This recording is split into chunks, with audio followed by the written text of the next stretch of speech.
event. My name is Susan Power and I'm president of ICF Atlantic and thrilled to see such a great turnout here today. I just have a couple of quick things and we'll turn it over to introduce our speaker. So we have some new board members on as part of our board for ICF Atlantic. We have a new director of professional development, Ferris. And tell me, Ferris, if I'm pronouncing your last name right or wrong. Zaytoon? Zaytoon. Zaytoon, thank you. It means olives in English. Does it really? Cool. It does, yeah. Awesome. Well, thrilled to have you here. And we also have Patsy Witten in Newfoundland. I'm not sure if she's online today. But Patsy is our new director of communications.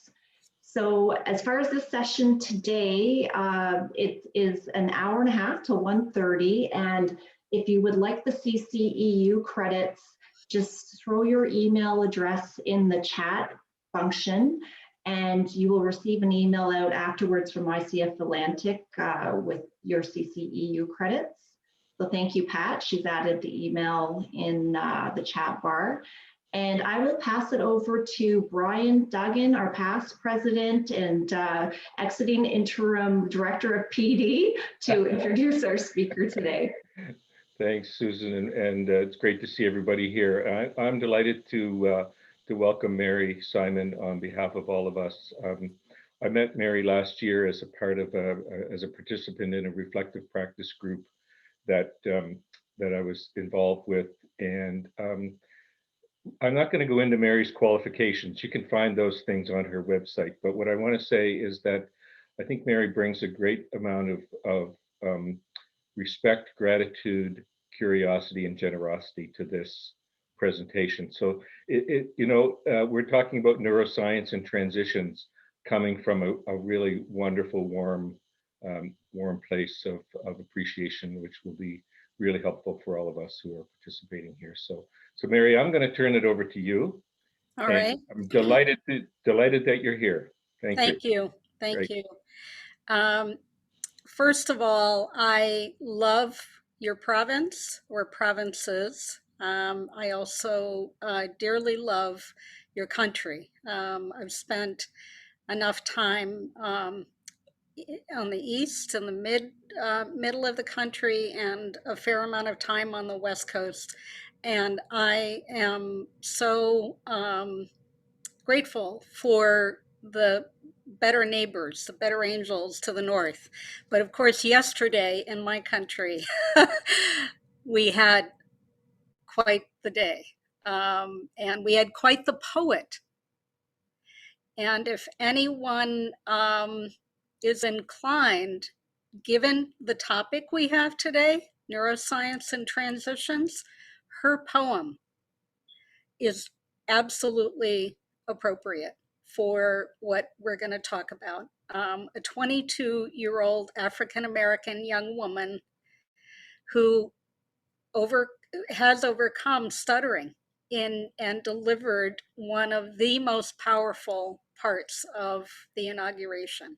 So not only for inspiration, but for the kind of framing of a mindset, it really would be worth it after we're done to take a look at that particular part of what was experienced. It's amazing. So I am beyond thrilled to be here. I would love to have a very brief introduction around the room, just so that we bring all the voices into the room. So if you would share how long you've been a coach, what you focus on, and something that has been particularly good within, you pick the period of time. It could be last 24 hours, which would be my choice, or beyond that. But there's a reason for that question. So your name, how long you've been a coach. I'm assuming 99.9% of you are from Nova Scotia. I know you said one from Patsy from Newfoundland, and then I believe we have somebody from the West Coast as well.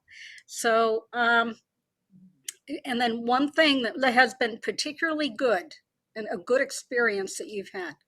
So let's do a quick round table to get the voices in the room, please.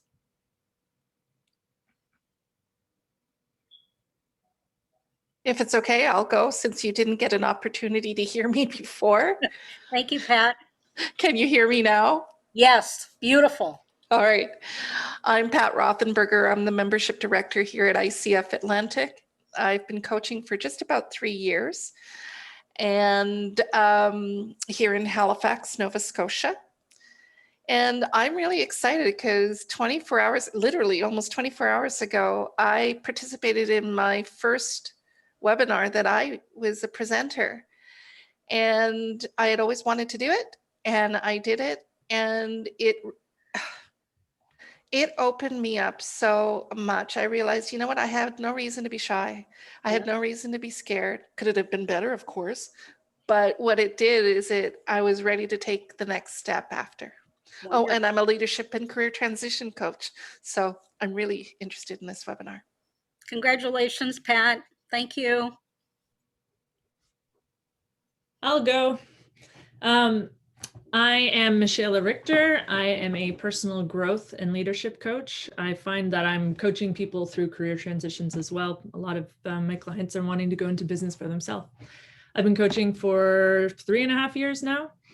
And something good that's happened to me lately is my husband and I are expecting a baby in July. Oh my goodness. That was thank you, which was overcoming a lot of fear, but also I'm just very excited about all the expansion this will bring in every way.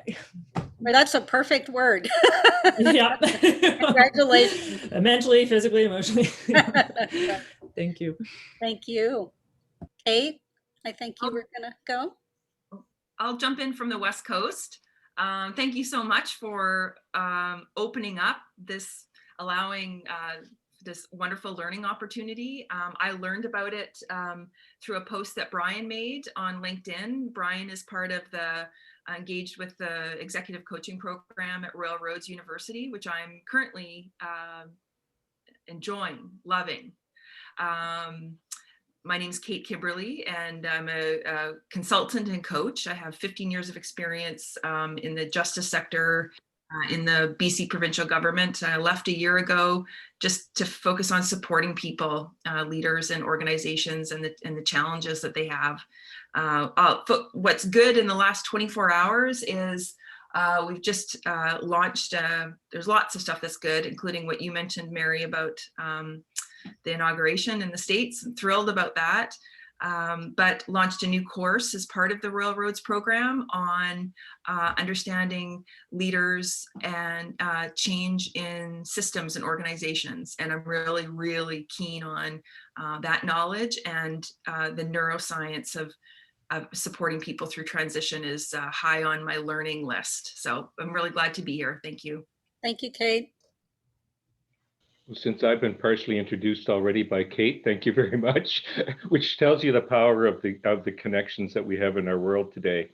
So it's Brian Duggan. I'm in Halifax, part of the board of ICF Atlantic, an executive coach, faculty member at Royal Roads, do mentor coaching and coach supervision.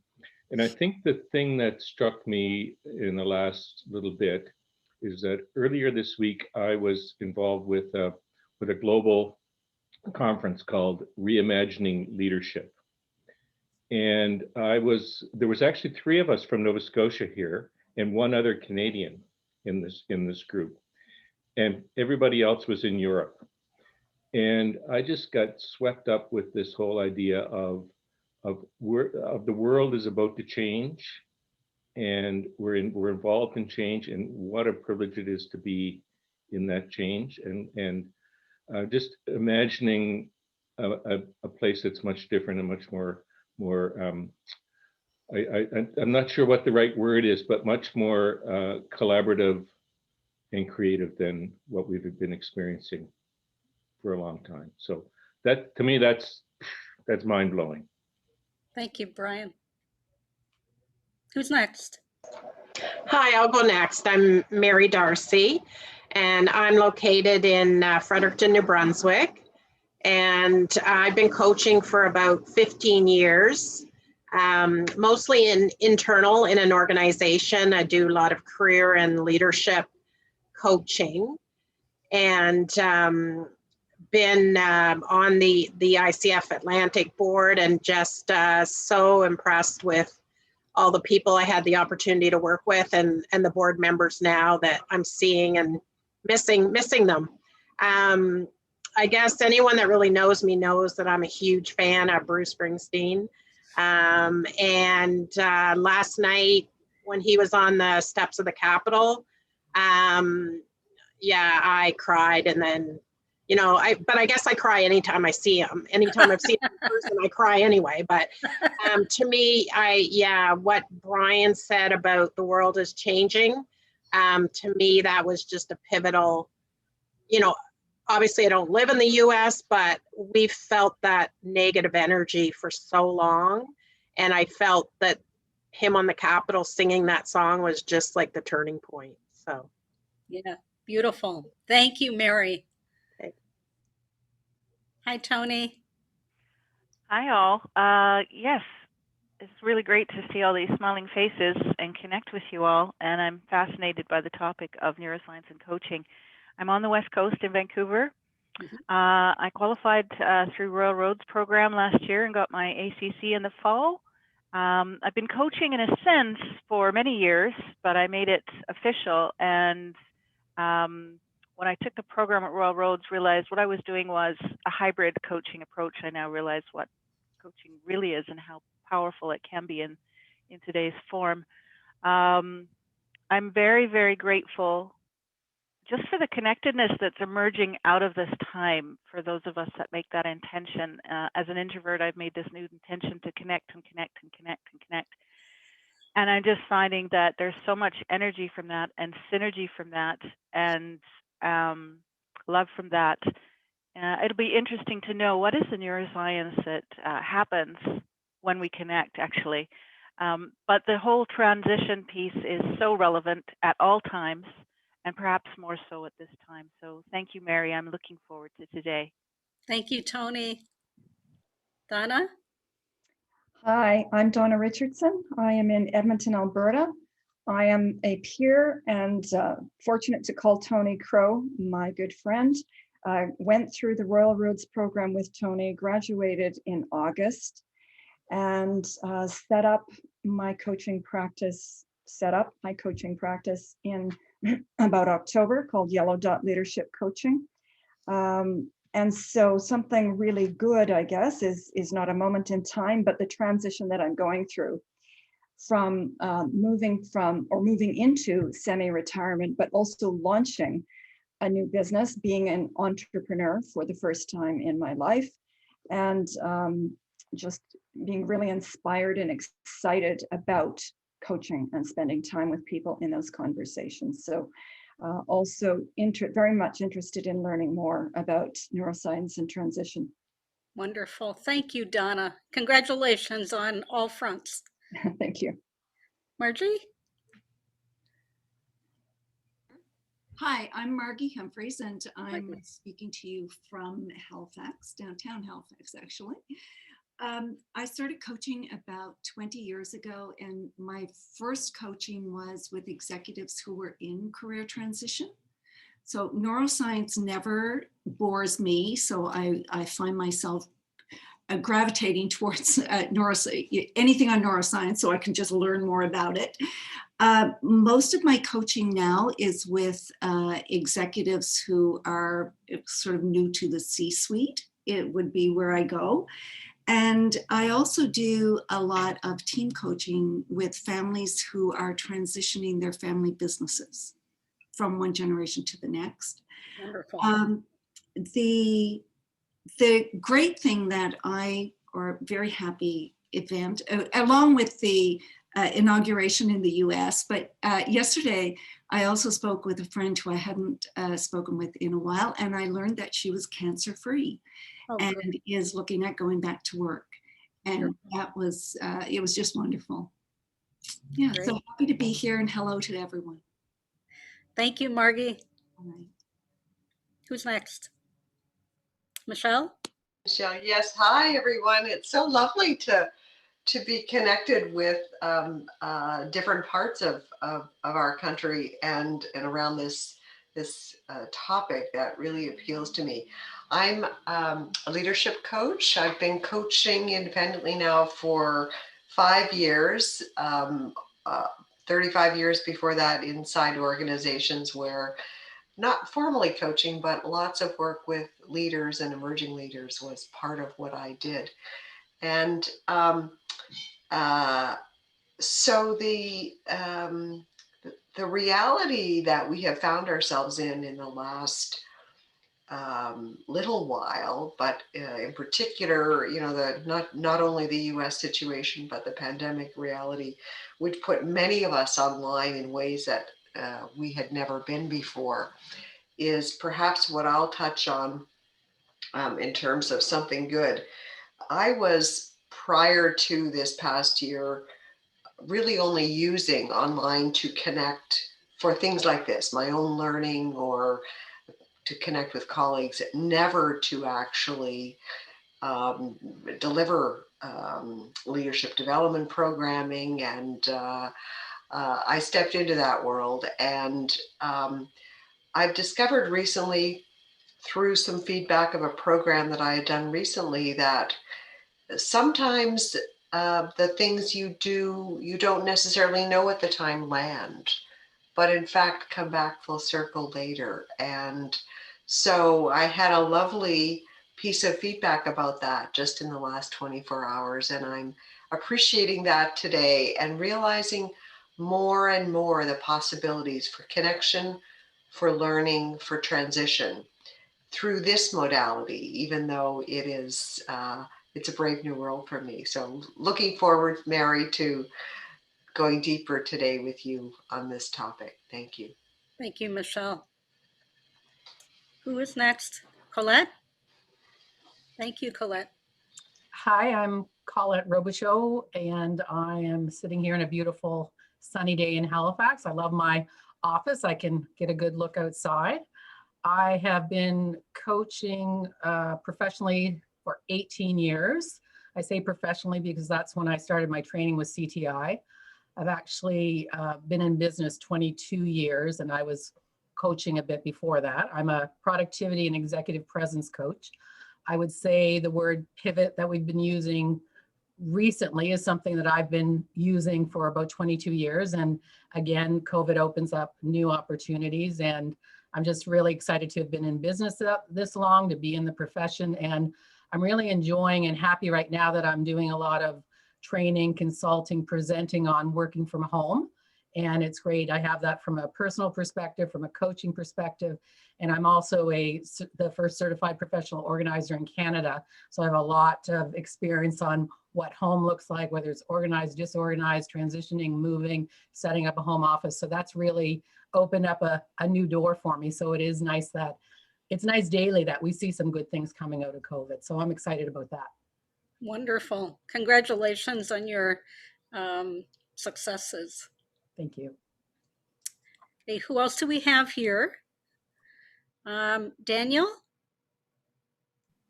Hello, my name is Dan Tucker, and I'm really pleased to be with you today. I've been coaching for 15 years, and I work with executives at all levels in organizations, primarily leadership, change management. And I guess what I'm really most happy about is, as Colette said, it's a sunny day, but mostly about spending time with all of you. I think with COVID and all of the restrictions around COVID, we spend a lot of time on our own these days, and the possibility of being able to link in with a lot of like-minded people this morning or this afternoon is really really good. So thank you. Thank you, Dan. Mandy? Hi there, I'm Mandy Rollins.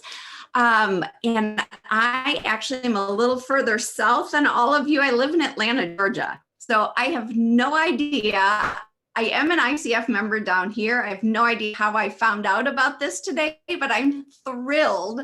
And I appreciate you welcoming me into your group and participating today. I have been a coach for 8 years. Kind of the first half of my coaching experience was an internal coach in a corporate setting. And I've had my own practice for about 3 or 4 years.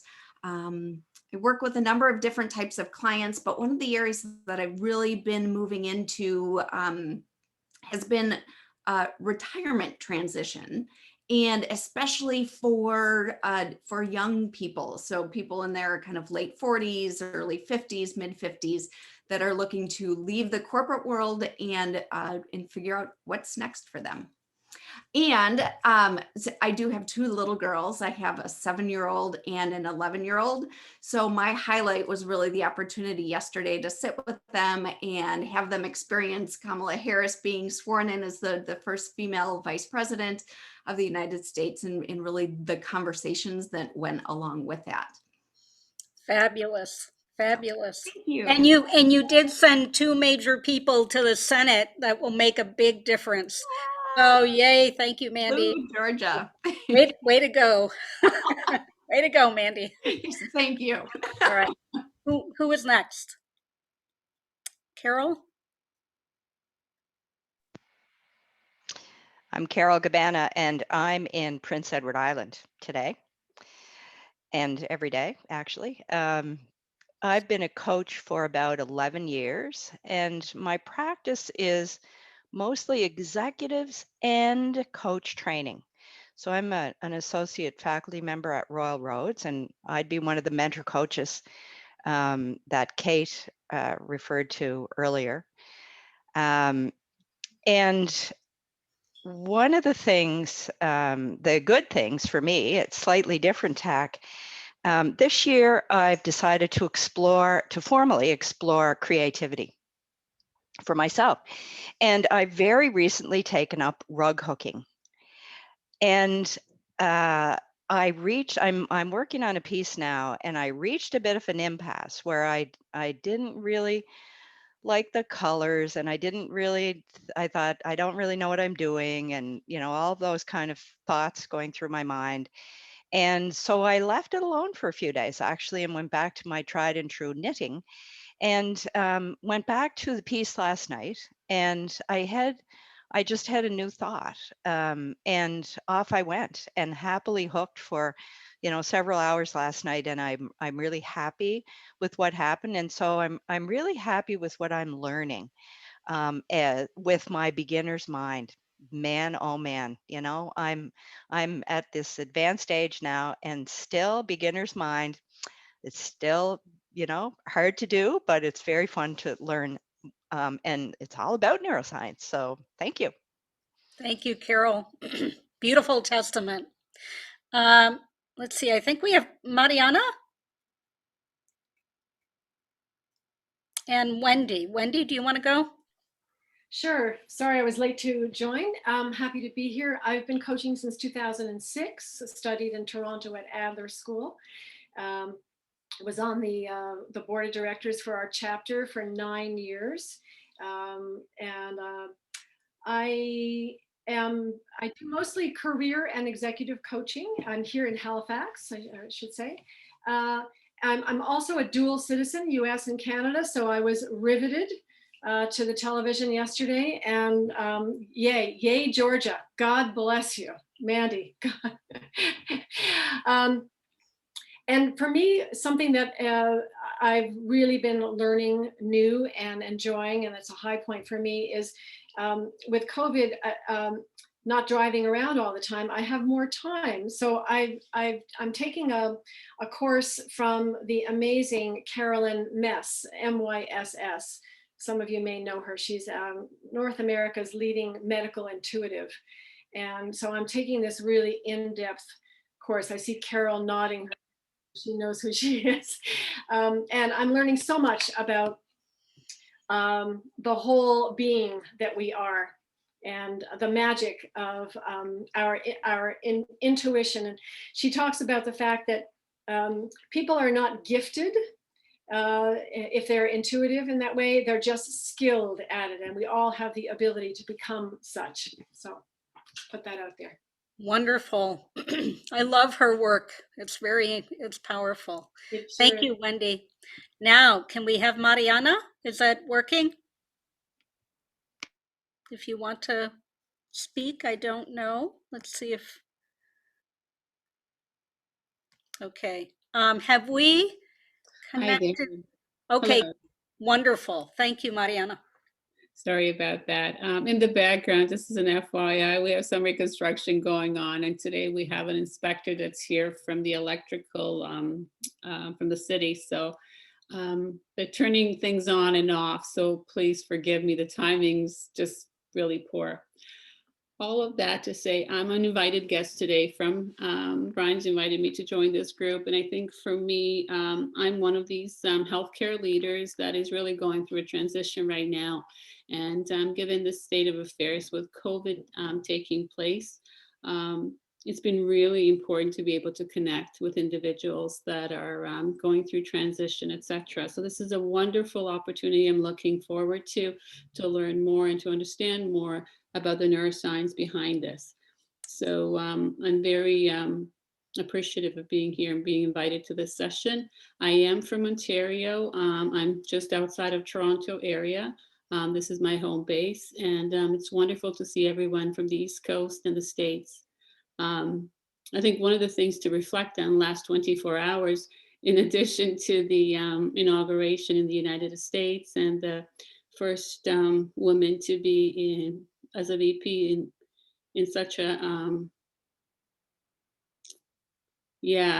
I thought I was really impressed by the inauguration itself and all the artists that were able to speak there, especially with the young woman, the 22-year-old that was so well able to articulate her poetry and the delivery of it. I was so impressed with it.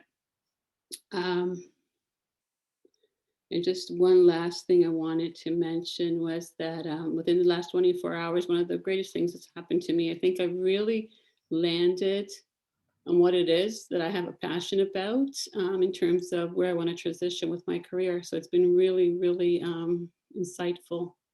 And I appreciate that and wanted to share that with you. Thank you. Thank you, Mariana. Congratulations. Those kinds of insights are treasures. Now, Pat, do you feel that you have shared or not? I mean, because you did completely. Have we left any? Oh, go ahead. I was going to say, we haven't heard from Firas and we haven't heard from Susan. Thank you. They don't get off the hook. They Thank have to you. speak. Thank you. Okay, who wants to go first? Firas or Susan? I'll go first. Okay. So nice to meet everybody. My name is Firas Zaytoun. I'm also in Halifax. I have been coaching also for a long time, but I've made it official just last year. Change and transition are part of my life. I feel like I always have a VUCA around me, if you're familiar with the VUCA concept. Basically, I moved to Halifax just a couple of years ago from the Middle East. And all throughout my career, I have been coaching employees within the corporate setup, and particularly through performance and high potentials to break through leadership roles. That's what I've done with employees, with employee coaching.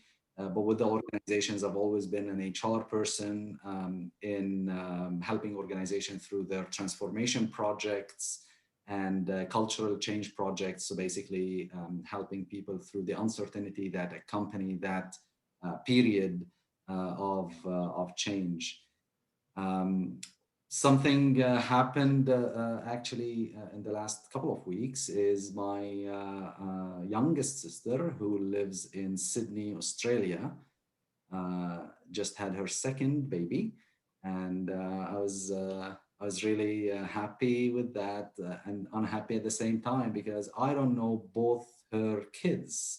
I haven't seen them because we live in two different continents. But fingers crossed this pandemic goes and we would be able to visit each other, and I'll be able to be introduced to my niece and nephew. Wonderful. Thank you, Fearless. Thank you. Susan? Yes, my name is Susan and I'm in Halifax. I've been a coach for going on 3 years through my own practice, and then in corporate as an uncertified coach. I worked in corporate for 15 years in human resources. And as far as what I'm grateful for, I am really thrilled to see so many people on this call today, and not just from Atlantic, from the US, from everywhere. It's nice to connect. It can be lonely being an entrepreneur, without employees. And I don't know what I would have done over the past year if it wasn't for Zoom and for groups like ICF Atlantic. It would have been a pretty lonely year, I think. So I am just thrilled to be here and looking forward to learning more about transitions. And there's so many of them personally and professionally for all of us, and looking forward to the topic. Thank you. Thank you, Susan. Okay, Pat, keep me honest. Do we have everyone who has spoken up? And I think so. Did you talk about yourself? Well, I'll do it very quickly, very quickly. Thank you, Pat. I am in the greater Philadelphia area. I grew up all around the world as a daughter of a diplomat. As I was saying to Firas, I have spent a fair amount of time in the Middle East. My family was part of evacuating all Americans from Beirut during an intifada. So I come by all of this topic very honestly. I've made a lot of transitions, country-wide, country-specific. I mean, it has been remarkable what that has afforded. And I work with executives and teams and members of boards, and my passions are neuroscience and negotiation. I taught at Wharton in the MBA program and executive MBA program. And have worked in about 15 industries, a lot of time spent in the energy industry, the largest power grid in the world, their executive team and others. So without sounding terribly fancy, I'd like to get right into the presentation. Thank you. Thank you for keeping me honest again, Pat. Okay, here we go. Let me make sure that I actually have the right one. You're going to have to bear with me for a moment. Did we lose someone or someone come in that I need to pay attention to? Could be Mariana. We have someone new joining us, Marianne. Okay, all right. Let me turn this off. Marianne, do you want to quickly introduce yourself, please? Sure. I'm actually based out of New York, and I apologize for joining late, but I had trouble finding the little link that said how to join the Zoom meeting. So my apologies for interrupting the group. I'm a leadership coach trained out of Georgetown University. Wonderful. And something good that has happened in the recent past? I think with the whole COVID situation, it's just reinforced the value of being able to do and provide our services online and being really comfortable and facile with that approach. Wonderful. Thank you, Marianne. Welcome, welcome, welcome. Thank you. So I am looking for the correct deck. And normally I do not have an issue with this. You're gonna have to bear with me for a second. Brian, you gave me a compliment too quickly. Not at all. This gives us time to pause and reflect and think about what transitions means to us. You know what? There is a question that I love, and Pat, I don't know what I would do without you. There is a question that is in the deck that I would actually like for you to answer now, if possible. And that has to do with a number of transitions that you have made, professional transitions. And it could be, someone talked about retirement. It could have been a promotion. You include promotions. It could also involve large scale kinds of projects that you might have been involved in, or if you worked internal to an organization, that you might have been given the opportunity to lead, and what that would feel like. It also, of course, could mean transitioning out of one thing and into another. So it could be job loss, furlough, etc. I would suggest. Go I was ahead. just going to say, I would suggest if everybody put it in the chat, I Yeah, can I read think it that's back to you while you're looking for your presentation. Yeah, that would be great. Thank you. Boy, Pat, I love you.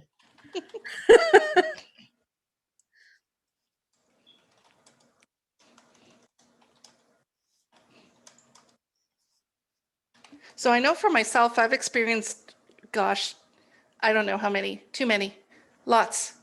Fira says he stopped counting at 15 times. Mandy says 11. Wow. Wow. More, give me more. Kate said 4 to 5. Can you see my deck, by the way? Not yet. You have to share Okay. your screen. Yeah, I am. I was. Anybody else? Leading the transition of 3 separate organizations into a new organization of 3,500 employees. That's from Daniel. Mariana says 10. Wow. I think it's Michela who's saying 7. Mary Darcy is 5 big changes and a lot of smaller moves. Carol is saying 13. I'm probably the oldest. Maybe, maybe not. Tony, still counting. I love that answer. Michelle is saying 8 to 10 significant professionally. And Daniel is also saying too many transitions to count, around 20. Wow. That is tremendous. That is tremendous. Michelle, could you give me share screen authority again? Margie, the question was, how many professional transitions do you think you've experienced in your life? It could be promotion, changing companies. You should have it, Mary. I've Okay. made you a co-host. Right. I went out and I came back in, and I think I do have it. All right. Boy, I am having trouble with this. So I'm going to share something with you that we are not going to put in the record. Okay. Brian has also had 3 career, 2 major, and I lost the chat. Hold on. Okay. Here we go. So Brian has experienced 3 career, 2 major relationship status, 10 places to live, and 2 to 3 health transitions. Oh my goodness. When you specify like that, that really makes a difference. That makes a huge difference. And Margie, I'm not sure if you heard me. So however many professional transitions you've experienced over your lifetime.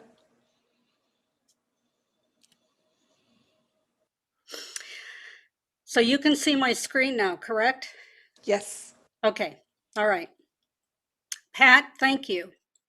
One of the key things that I want to point out from what was shared generally is that when you are in any transition or you're coaching someone who is in a transition, you have an opportunity to focus on the youngest brain and the oldest brain. The youngest brain is the brain where oxytocin is released. And there is a correlation between being able to navigate with more executive function and thinking and planning and connection from the youngest brain, and oxytocin is activated. The hormone oxytocin is activated in the prefrontal cortex. So a lot of you, when you were talking about elements that you have in your life right now that have brought you good experience or a good kind of moment, whether it be creativity or making a career enhanced kind of shift, there were many examples of it. That's part of what is happening. And in the back part of the brain, and this is also fundamental to what we're talking about today, you have from the primitive brain something that is really given a bit of a bad rap in our society, which is the word cortisol, but it's actually, when it's activated, it's actually something that serves a function that is really important, and that is safety, to keep us safe. So I'll go more into it, but the reason why, not only did I want the kind of bringing all voices in, but I also wanted to be able to allow you to bring up your level of oxytocin in your brain and your chemistry, because you have control over that. And when you're working with a client, you can help them become aware, and that is part of the first step. So transition dynamics, first part of what we're dealing with, neuroscience concepts and neuroscience and transition framework. And the framework is something that I've spent probably 25 years working with, and again, people who are promoted, people who have lost jobs, people at the Wharton MBA program and executive program who are getting another degree and then moving back into the workforce. So it's a melange of things that have translated into a framework informed by neuroscience. So the objective that we're looking at is to not just dive deeply into what it means to be in that mix of professional transitions, but to really kind of get it internalized. Because one of the key elements in relationship to this type of dynamic is time speeds up. The thing that a lot of people experience, even if it's a good transition, is they experience a little bit of concern about the unknown. And they then get into a higher level of cortisol, which again, in and of itself is not bad. And it can be paralyzing if there's not enough balance between cortisol and oxytocin. So the more deeply you go into that dimension of transitions, the more you begin to feel the speed at which biochemically things are happening for people. And it makes a big difference. So in relationship to the dimension of transitions, and this is actually one of the images that for me is a source of inspiration, a big source of inspiration, is that as a coach, your hand is at the bottom. As the client, their hand is on the top. And the aim in what you do when you're in this space of change and transition, and when you're thinking about neuroscience and the kinds of things that are happening, your aim is to actually support neuroplasticity or bringing about new connections. And how you do that is by enabling a quality of presence and psychological safety, and working with the client to enable them to, at times, expand their vocabulary, because there is often a little bit of freezing that goes on when there is a major new element. The brain looks for predictability. The brain looks for predictability. And when it's not there, it's required to reorganize what's coming in through something called the reticular activating system. And the reticular activating system is where we're taking in information, a lot of information, more than we can even hope to organize, and the information is saturating the brain unless there are good filters and there is good guidance. And the awareness is the beginning of that. So I'm going to use a metaphor. Not too long ago, I was on a flight. I can't say not too long ago, sorry, correction, caveat. It was before COVID, and was going from Philadelphia to Madrid, and then ultimately to Dubai to be with our daughter, who was working in Dubai at the time. As we left, the plane started to shake, really shake.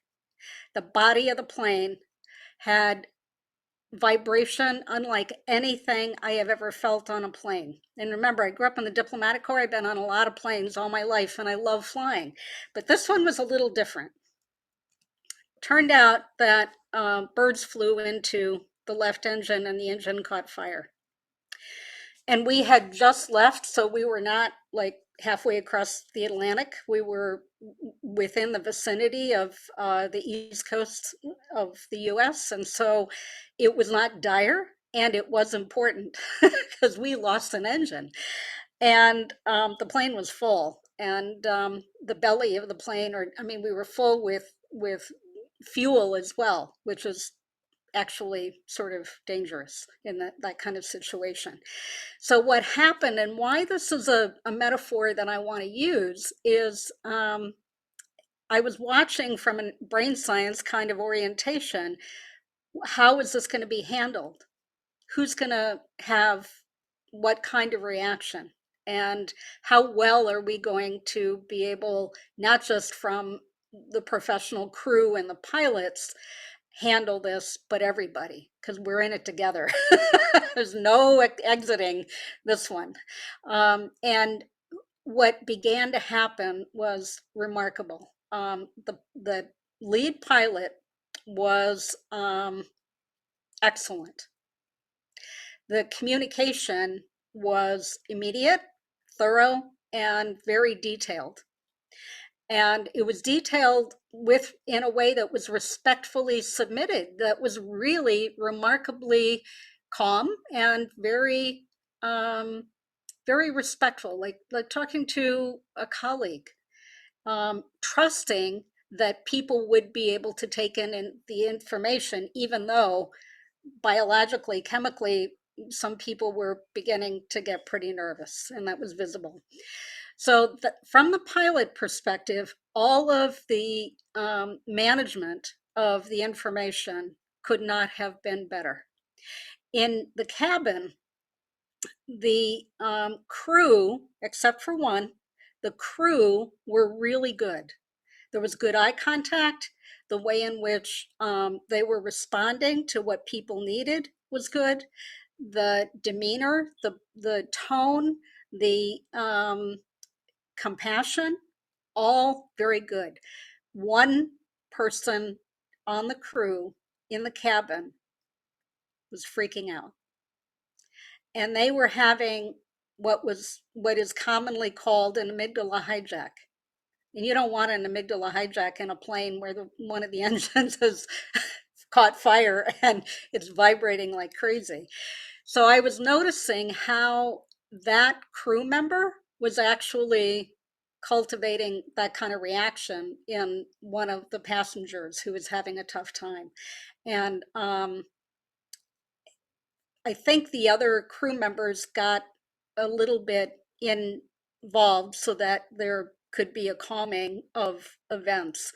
But it was pretty palpable what was happening. And had it not been for the communication and the quality of detail that was relayed from the pilot about what was being planned, first it was a diagnostic kind of communication.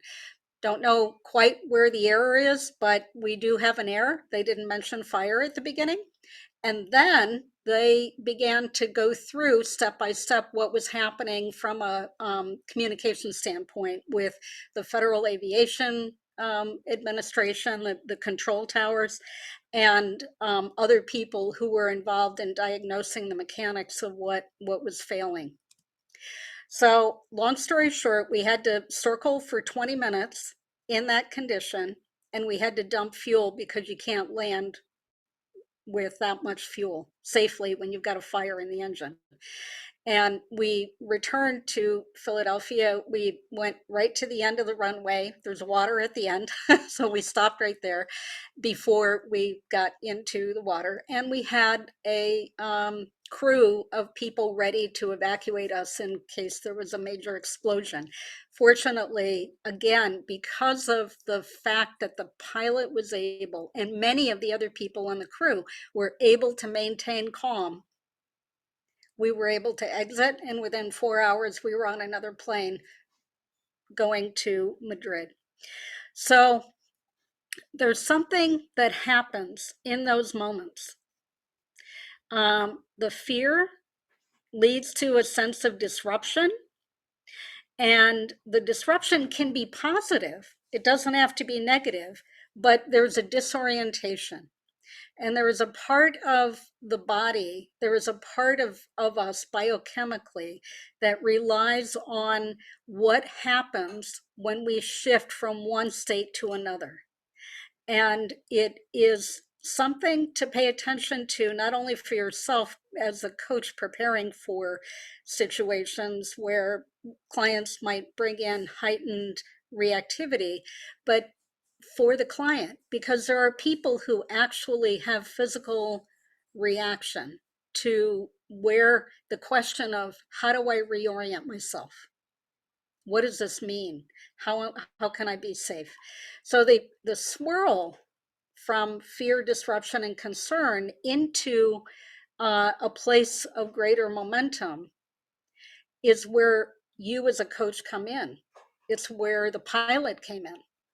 It's where you have information that allows you to make sense and organize what is happening.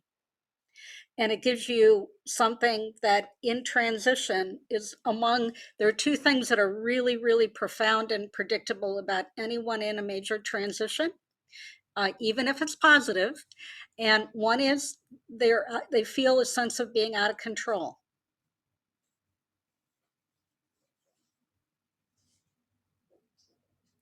And the other is that they feel disconnected, alone. And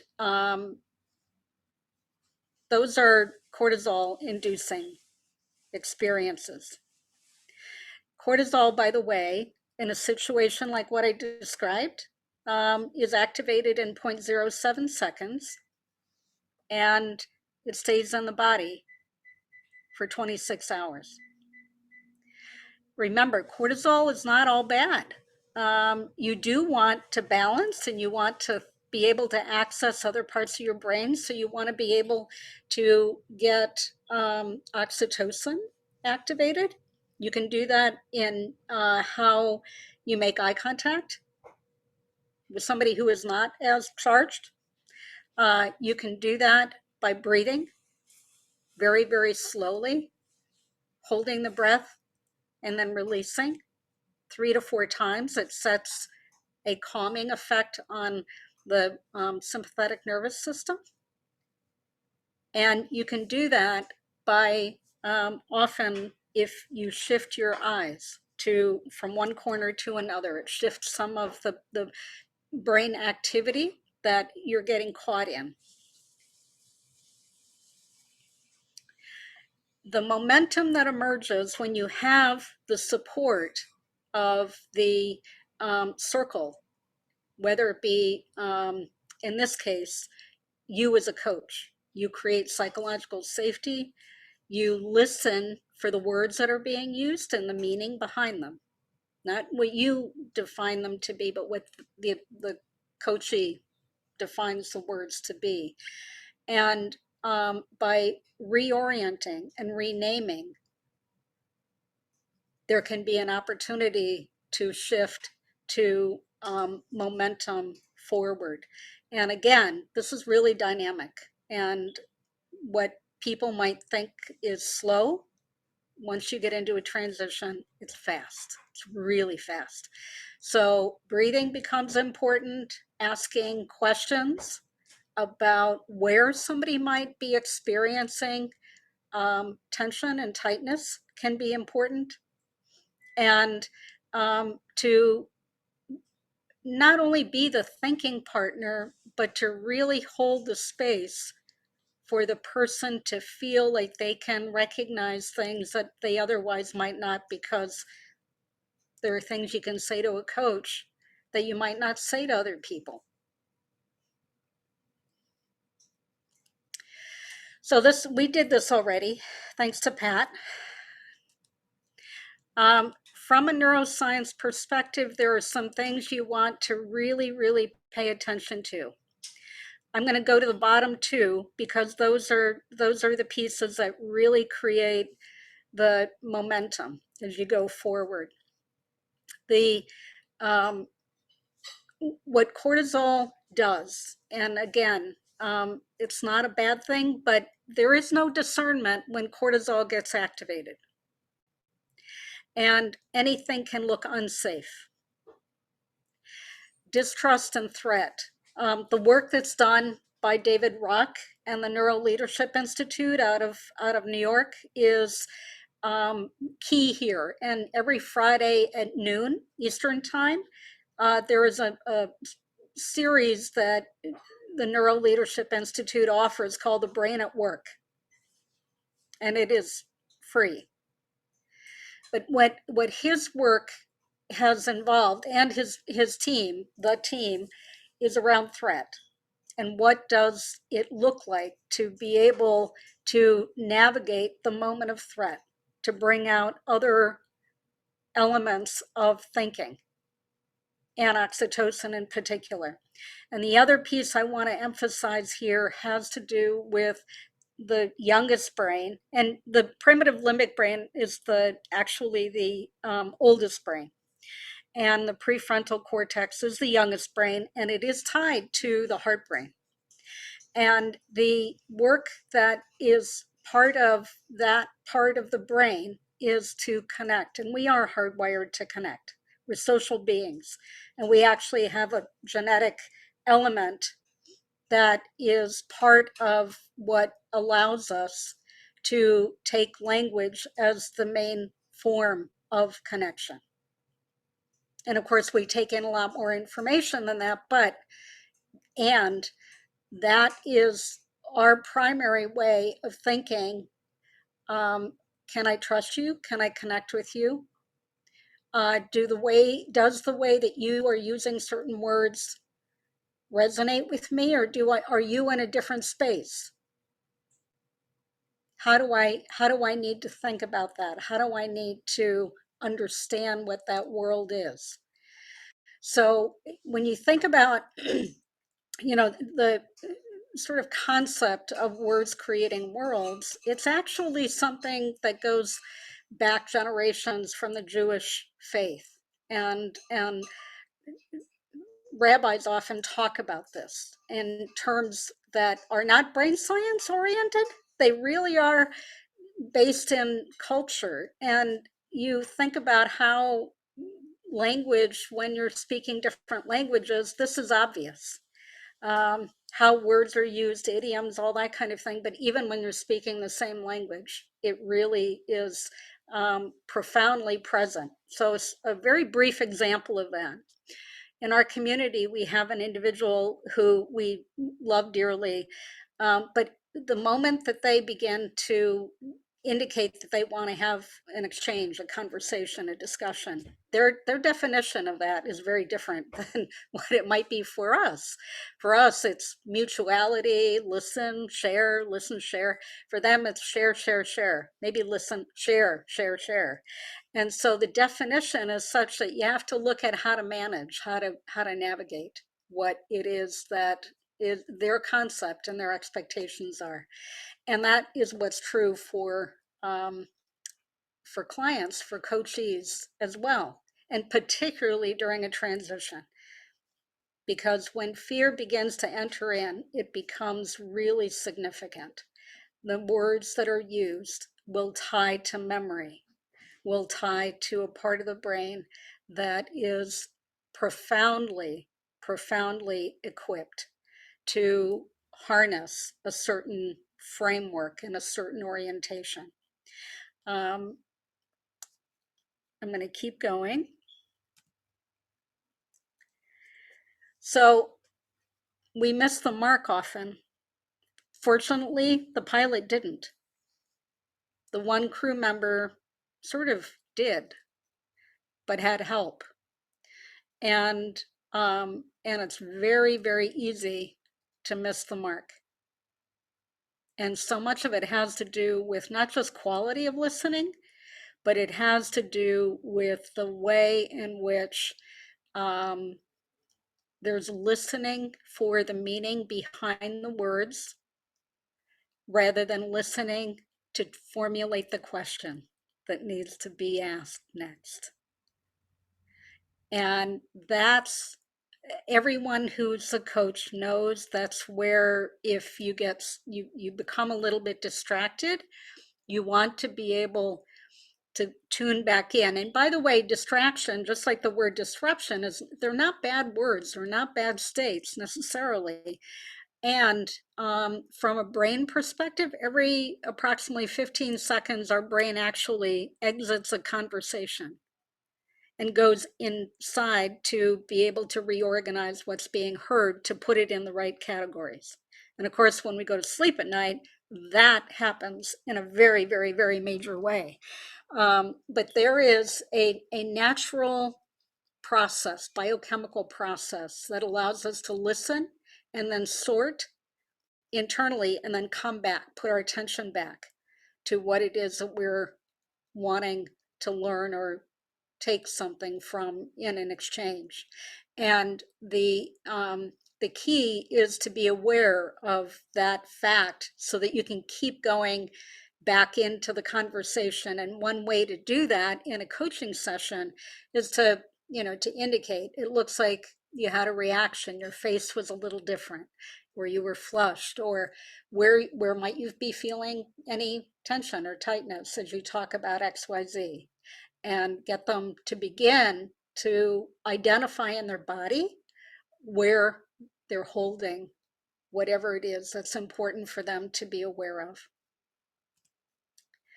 So just a graphic of where these things live. And at times, one way to point this out to heighten level of awareness is have somebody put a hand on their forehead and on their heart.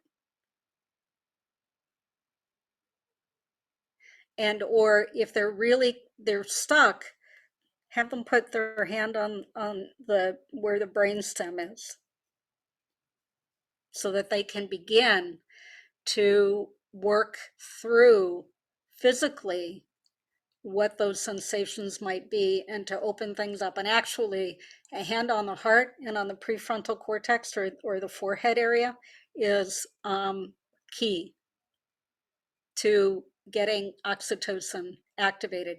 By the way, oxytocin dissipates more quickly, and it takes a little longer for it to be activated. So there's a little bit more work that has to go on to activate oxytocin than cortisol. And trust is the beautiful byproduct together with connection with oxytocin, and distrust can come from the primitive brain.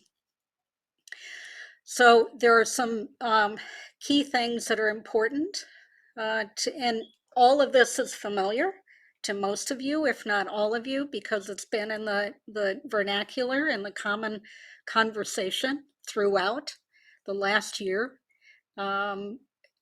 particularly in the lower 48, but I think across the board. When you have any experience on the part of a client that includes any of these terms, cortisol is being activated and distrust is. And it's depleting, and it's limiting, and it is constricting. And you want to support the downregulation of all of these. And that's when change can occur. And when you are in an opportunity, a moment where you can support the client in looking at how to shift, how to reframe and shift, these are the things that you want to bring to mind. And that's partly why I asked that question about what was good. Because I think having a new baby is awfully expansive. That was the perfect word on all levels. There's a discovery kind of point made about the use of creativity and becoming an organizer in Canada. Celebration included at every small milestone. When somebody's in transition, particularly if they're in between, they're in that middle space where they're working at navigating. Small celebrations will help upregulate oxytocin. The aim is to recognize that when you are working with anyone in the mode of fast-moving dynamic change and shift, that there is such an orientation to protection, self-protection. And that's a little bit of lower trust. It's a little bit more of cortisol. There's some fear going on. And the way in which you might want to think about how you support the client in becoming more expansive is to again ask them where they might be experiencing the tension or where they feel caught. Some people, it'll take a while for them to kind of identify it in their body. You can always ask them, make a fist, put the thumb over the fingers. This is your brainstem. These are the brains, different parts of the brain. The thumb is the primitive brain and the amygdala. When people are caught in low trust or distrust or protection or threat, the other parts of the brain are held hostage by the primitive brain, which is all about safety. And safety is not discerned biochemically.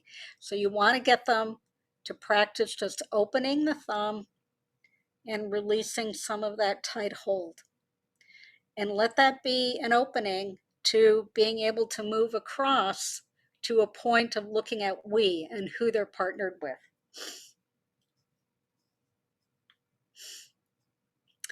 I'm sorry for that image. I don't know that I can get rid of it. People, when they're in the middle of change, because of those two profound elements of being afraid of being out of control and feeling like they are disconnected, they can not only lose trust in themselves, but they can feel like they lose trust in others. And it is because they're looking through the lens of cortisol. And that lens creates the reality that they're experiencing until they become aware that that's not the only way to look at something. So when they end up getting into a state like that, there are a few things that can be done. They pick a tribe, they pick the people they want surrounding them. You as a coach would be one. They look at how they want to communicate day to day about how they might be navigating the transition. If they're out of a job, other people in their community and in their tribe and their family probably will be somewhat heightened in their concern. And so to be able to connect with the people who are their support people, to be transparent, to have a list on the refrigerator of what they're doing, to pay attention to the relationship and to understanding where others might be coming from as well as themselves, to make sure that they then also share success and they do it in a way that includes other people. So it's a shared celebration. And then testing assumptions. And that means slowing down. So in the realm of neuroscience, and this is something that is, I could give a probably full day program on 3 levels of conversation, and they are distinguishable. There's nothing that is bad or to be negated, but there's a level 1, level 2, and level 3. Level 1 is what happened in the plane with the pilot. It was putting information out there of tell and clarify. Level 2 is sometimes what happens in meetings where you might be asked your opinion, and the person who's leading the meeting just wants to know so that they can defend their own position. So it's a defensive kind of thing. Level 1, lower trust. Level 2, conditional trust. Level 3, where you discover and co-create higher trust. So with clients, but first yourself as you go into meetings, it is key to think about where might people be. Are they on the protection and the threat sense where their trust is hard? It's hard to listen. Are they on conditional trust where they might wait and see? Are they in partnering where there's enough confidence and ease of trust in themselves that they have a greater ability to share, discover, and actually co-create? So this poll I'm not going to do. I'm going to share the framework, and again, this is from about 25 years of experience with people in different states of transition. You as a coach are key to establishing this intentional set of concentric wheels. Momentum is a key for anyone who is going through any kind of major change, and you as a coach are observing. So the client is actually, if you go back to the airplane example, the client is actually the pilot. You as a coach, you're part of ground control. And you work with establishing the awareness about the flight plan, so to speak, about the emotions and the way in which they might be heightened. You are the one who, from the ground, can indicate where there might be an opportunity to exercise what Carol Dweck talks about so beautifully in terms of a growth mindset, which is opening up access to the brain, kind of like with the fist, where you open up the hand. A mindset that is a growth mindset will enable access to a greater part of the different functioning parts of the brain. And one of the key elements of that is to use the word aspiration, not goals necessarily, but start with aspiration. You know, what is your aspiration for this journey or this part of the journey? What might that look like? What might that feel like? And that opens up the whole realm of possible neuroplasticity and more creativity. And you can put goals underneath that are time sensitive and are event specific. It's often very, very, very powerful to begin with aspiration and a growth mindset. And then you also are kind of bearing witness from the ground on how are they mobilizing the tribe, their family, their colleagues, and in the process of change, and how are they able to bring out a best self. Could be an avatar, it could be your inner ninja, call it what you want, but how is that best self being brought about, and how is it expressed? And then to navigate to elements of the transition and to recognize that this is moving fast all the time. So again, your hand at the bottom, there is a support, there is a recognition, there is a ground control for that brain that's going in the plane as the pilot with a flight plan that's never completely linear, but goes in a lot of different directions depending on the circumstances with an aim of getting to a particular place. And your role is to decrease, downregulate through increasing the client's awareness, cortisol, and to support upregulating oxytocin. We're making that more accessible, again, through awareness and possibly some role play and real play, depending on what the need is. So at this point, I am going to ask, because we're just about at the end of our time, I'm going to ask for thoughts.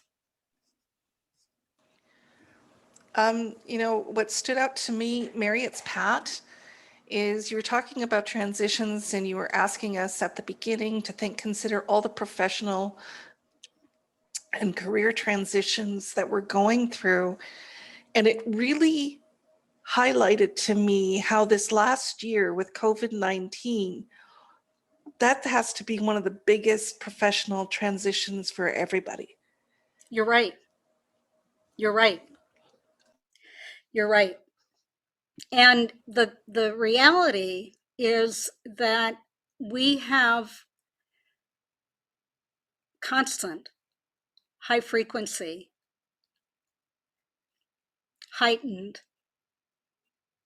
activation of what's happening next. How do I stay safe? Who among the people that I care about in my community do I need to think about protecting? How do I maintain whatever I call quality of life? What in the heck is that? What is it? One of the phrases, this is just my last point, one of the phrases you said at the very beginning of your presentation was that the brain wants predictability. And I cannot think of a situation in my entire life where we've had less predictability. Right. We've had coping mechanisms, right, but there's still no predictability. And your body knows. Your body knows. Your chemistry knows. Yeah. No, I do have a quick question for you from on my side.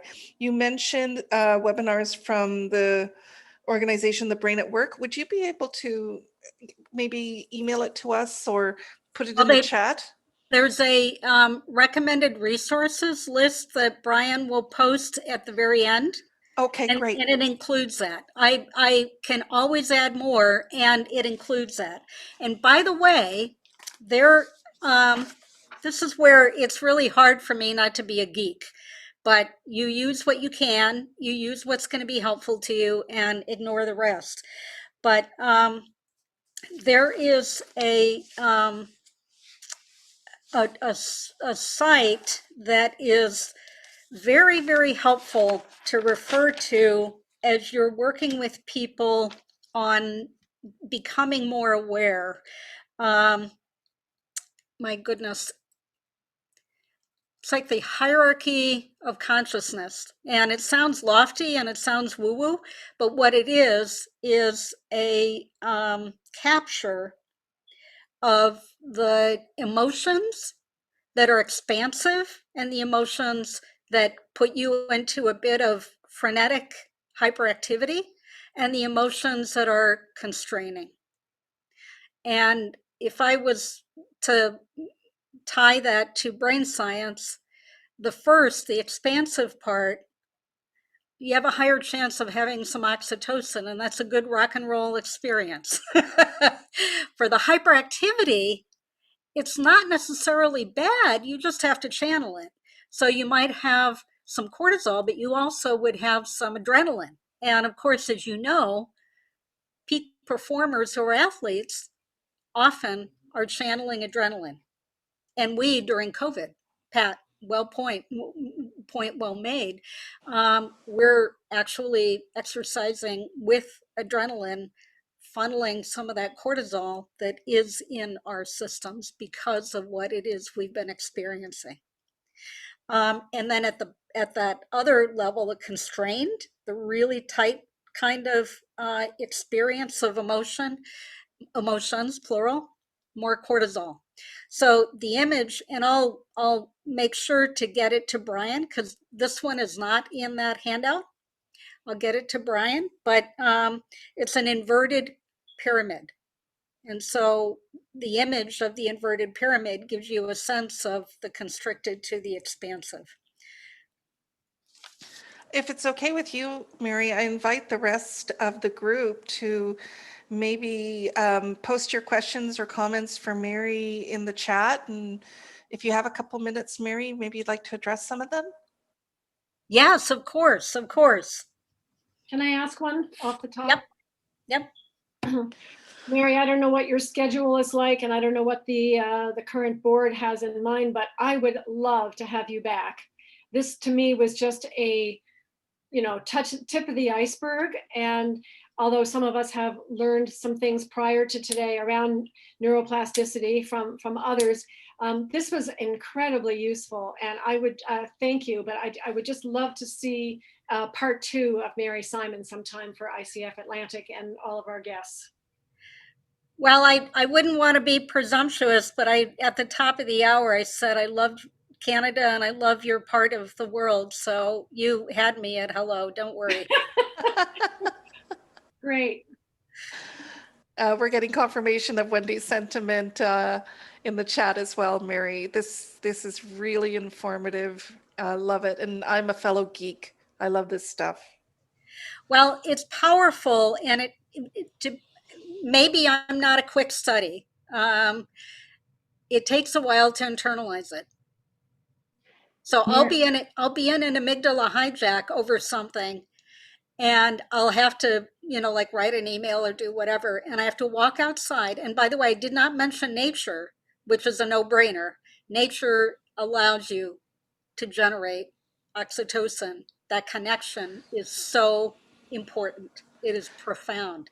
So I will have to go outside. I'll have to breathe 2 or 3 times. And then I have to have a picture in my mind of the fact that I'm working hard to get to my prefrontal cortex and have some oxytocin so I can deal with my own amygdala hijack. And I have to say to myself, I do not want to react out of that. I want to react in a way that is going to be the greater good and will allow for everyone to have a place to stand. And I'd like to hold it more lightly and have a little fun in the process. So it takes a while to internalize this stuff. And maybe other people will be quicker at it, but I've spent a good 5.5 years doing deep dives. I'm like at the bottom of the ocean and I come back up and go down again. And and it's beautiful stuff. What it does is it allows people to not be defensive when you bring this into a session. It's not about them being wrong. It's about, look, you got a brain like everybody. This is what's going on. Get over it. Don't worry. It's just, like, what do you want to do about it? Fabulous. Mary Ann, I probably already know the answer, but I want it to be confirmed by you if possible. She wants to know if they can get a copy of the slide deck or the recording.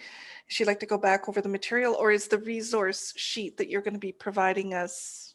The resource sheet. And the only reason I can't supply it is I'm up for a major presentation. It's coming up, and I'm in the like stage of having them.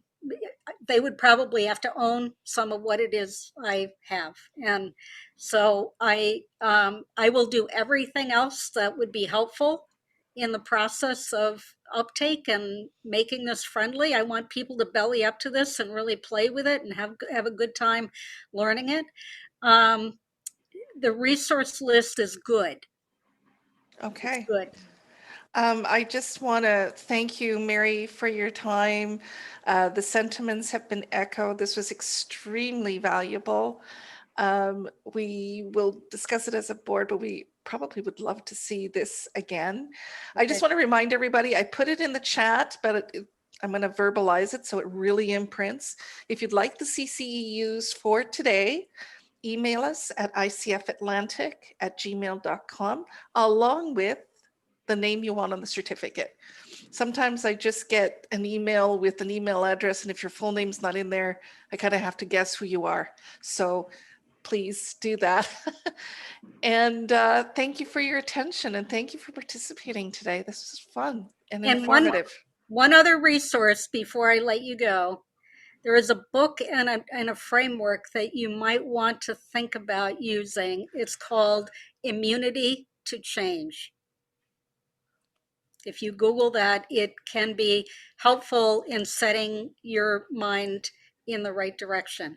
I am so grateful to our neighbors to the north. I am so grateful to the person from Georgia and New York.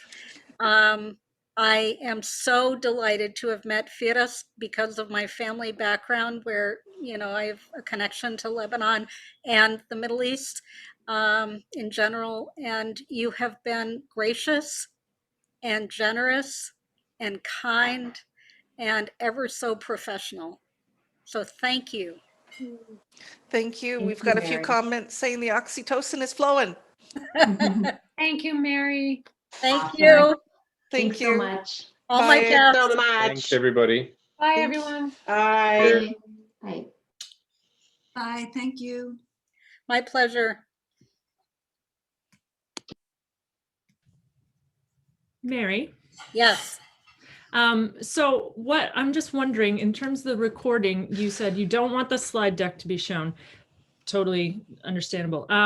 What I could do is edit it so that it's just your audio and the visuals aren't there. Is that okay? Or would you just prefer to not share the material? Probably for this one not to, and I can look at what I could put together for you guys. So let's leave it at that. And I apologize for any discomfort that might create. No, not at all. No, this is your material. You have full ownership. Yeah, this was a real privilege, Mary. Thank you so much. Yes. Well, I am honored by the way that Brian introduced me. It was perfect. I don't like these. It was all fulfilled too, Mary. It was. Well, these introductions are always